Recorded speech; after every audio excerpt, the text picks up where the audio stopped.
Dans un restaurant chic du centre-ville de Paris, un soir d'automne ordinaire, un milliardaire nommé Alexandre Dumont entra avec une assurance qui imposait le silence. Il était connu pour sa fortune colossale bâtie dans l'immobilier et la tech, et ce soir-là, il dînait avec des investisseurs potentiels. La serveuse, une jeune femme prénommée Émilie Moreau, s'approcha de la table pour prendre les commandes. Alexandre commanda un steak saignant avec une bouteille de vin millésimé, mais quand Émilie revint avec les plats, il remarqua que la cuisson n'était pas exactement comme il l'avait demandé. Sans hésiter, il éleva la voix, criant sur elle devant toute la salle bondée. « Comment osez-vous me servir ça? Vous êtes incompétente. Ramenez ça en cuisine immédiatement, hurla-t-il, son visage rouge de colère. Les autres clients se figèrent, les conversations s'arrêtèrent net. Émilie, au lieu de baisser la tête, le regarda droit dans les yeux et répondit d'une voix calme et ferme. « Monsieur, votre fortune ne vous donne pas le droit de traiter les gens comme des objets. Si vous continuez, je vais devoir vous demander de partir. » Toute la salle retint son souffle, glacée par sa réponse inattendue. Alexandre Dumont n'était pas habitué à ce qu'on lui réponde ainsi. Il avait grandi dans une famille aisée, où l'argent ouvrait toutes les portes. À 45 ans, il dirigeait un empire valant des milliards, avec des propriétés à travers le monde. Ce soir-là, il portait un costume sur mesure, une montre en or qui valait plus que le salaire annuel d'Émilie.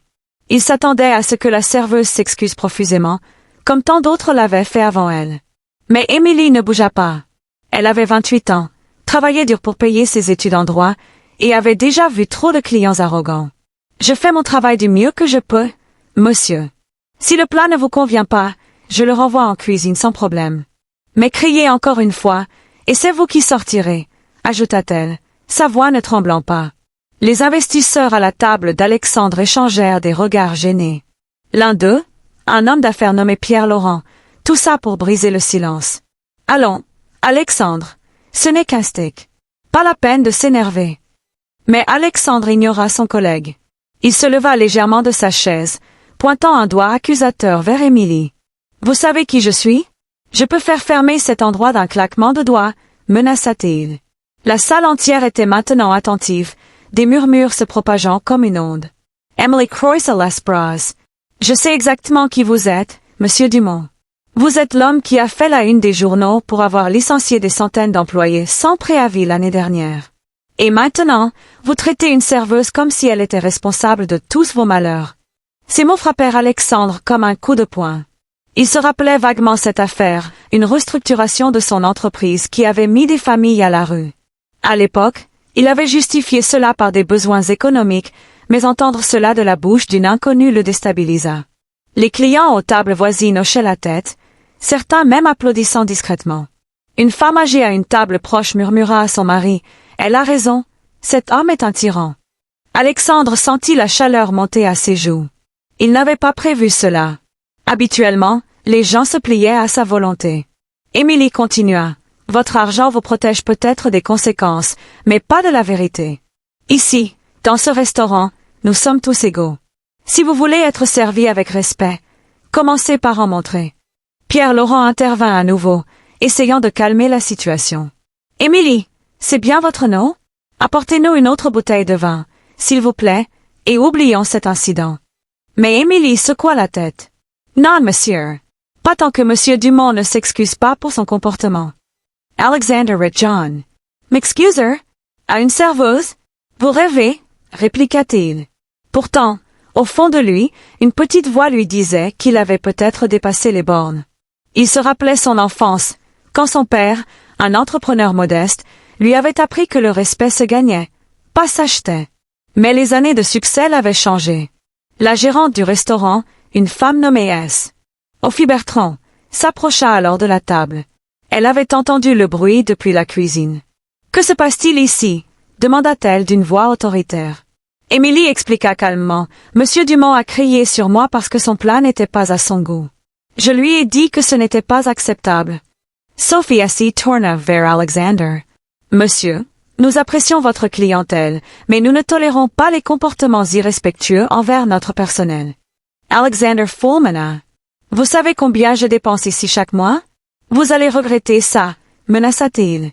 Mais Sophie ne s'y a pas. « L'argent n'achète pas tout, monsieur. » Si vous ne vous calmez pas, je vais devoir appeler la sécurité. Les clients autour commencèrent à prendre parti. Un jeune couple à une table adjacente se leva. Bravo à la serveuse. Il est temps que quelqu'un dise la vérité à ces riches arrogants, dit le jeune homme. D'autres hochèrent la tête en accord. Alexandre se sentit isolé pour la première fois de sa vie. Il regarda autour de lui, voyant les regards accusateurs. Émilie, toujours debout, ajouta, « Monsieur, je ne suis pas votre ennemi. Je suis juste une personne qui fait son travail. Si vous aviez demandé poliment, j'aurais corrigé le plat sans problème. » Ces mots simples touchèrent une corde sensible chez Alexandre. Il se rappela une époque où il était serveur lui-même, pendant ses études, et comment un client l'avait humilié de la même façon. Finalement, Alexandre s'assit, marmonnant, « D'accord, ramenez le plat. » Et, désolé pour le ton. Ce n'étaient pas des excuses sincères, mais c'était un début. Émilie hocha la tête et partit en cuisine. La salle reprit lentement ses conversations, mais l'atmosphère avait changé. Pierre Laurent sourit à Alexandre. « Tu vois, parfois un peu d'humilité va loin. » Alexandre ne répondit pas, perdu dans ses pensées. Plus tard ce soir-là, après le dîner, il laissa un pourboire généreux, mais ce n'était pas suffisant pour effacer l'incident. Le lendemain, l'histoire se répandit comme une traînée de poudre sur les réseaux sociaux. Un client avait filmé la scène discrètement et l'avait postée en ligne. La vidéo devint virale, avec des millions de vues. Les gens commentaient, « Enfin quelqu'un qui tient tête aux milliardaires. » Émilie devint une héroïne inattendue. Des journalistes la contactèrent pour des interviews.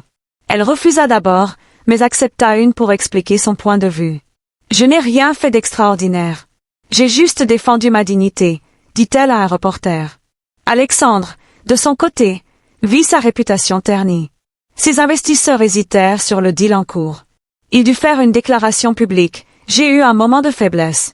Je m'excuse auprès de la serveuse et de tous ceux que j'ai offensés. » Mais les dommages étaient faits. Émilie utilisa l'attention pour lancer une campagne en ligne sur le respect au travail, récoltant des fonds pour aider les employés maltraités.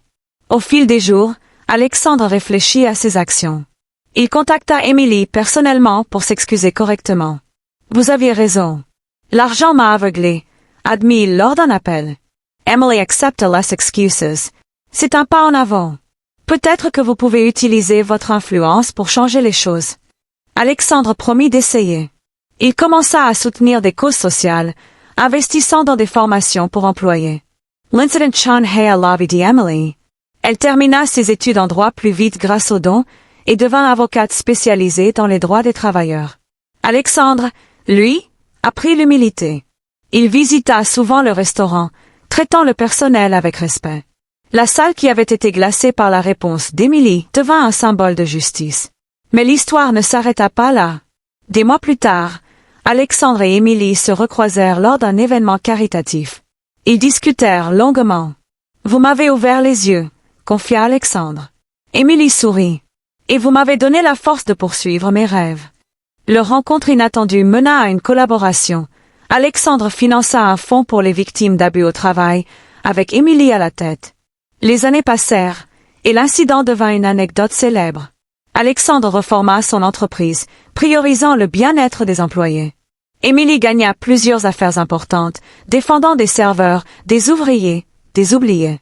Leur histoire inspira des livres, des articles, montrant qu'une simple réponse pouvait changer des vies.